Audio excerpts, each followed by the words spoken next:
So I am here today working on some graphic art for Echoes of Self. That is going to be our next single that comes out. And basically what I've done is started with a text to image AI generator. And that has kind of helped me come up with my initial idea for what we might be able to do here. But I am having to do quite a bit of editing in Photoshop to get it where I want it to be. So check this out.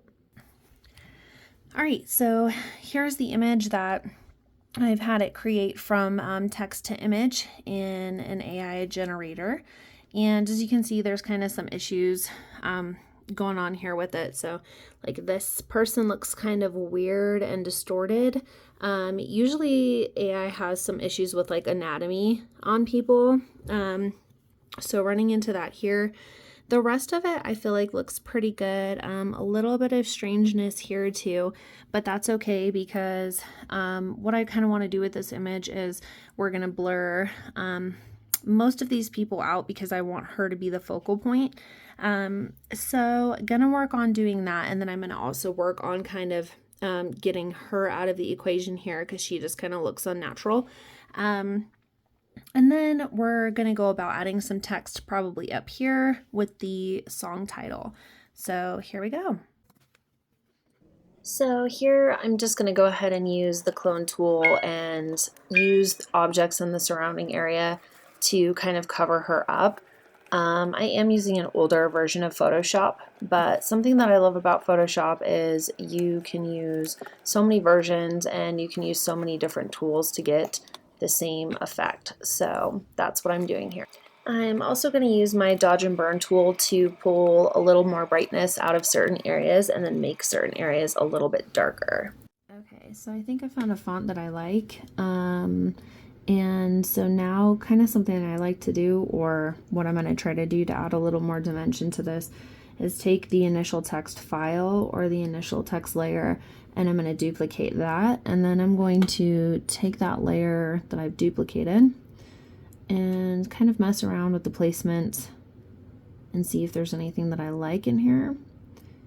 And I'll probably go ahead and change the color. All right, so here is what my initial kind of thing looks like.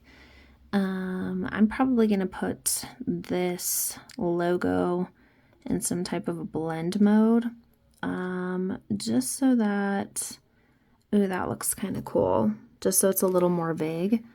But yeah, that's kind of what I like to do to kind of make things a little bit more subtle sometimes. That's kind of nice, this overlay. I kind of like that one. So yeah, I kind of changed the way that the title was sitting. I kind of like it staggered like this a little bit just because I like that of to kind of be centered with her. I feel like it adds for a lot better balance overall. So that's kind of what that looks like.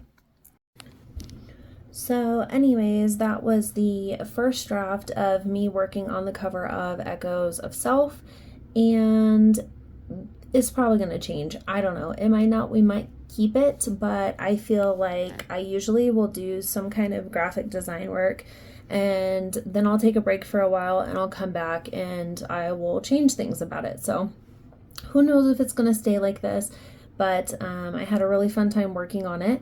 And yeah, I think kind of working together with the tools of AI really kind of help streamline this process, and I'm totally okay with doing that and just kind of making that my own in ways by manipulating it in Photoshop. And I think it's really helpful to kind of, independent musicians that don't have the resources to always pay people to do their album artwork. So yeah, that's kind of part of the process, and I really hope that you guys enjoy watching me work in Photoshop a little bit. And of course, if you have any questions or anything, feel free to leave them in comments. And we love you guys so much, and we can't wait for you to hear the single. Bye.